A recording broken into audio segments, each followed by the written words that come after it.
shade 412, which might be a little bit dark for her, but I can always smooth that out.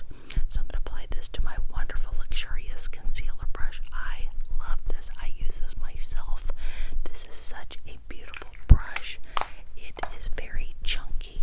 This one is by Morphe M6. I hope I'm saying that right. So I'm going to get that in there. Make sure she is completely covered. I absolutely love how she's looking. It's a little bit darker, but it looks really good. So let's smooth that on. Let's make sure she is covered completely.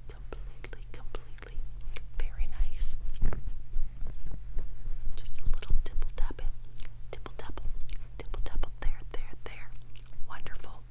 Next up, I am going to be taking my wonderful e.l.f. Hydrating Camo Concealer Satin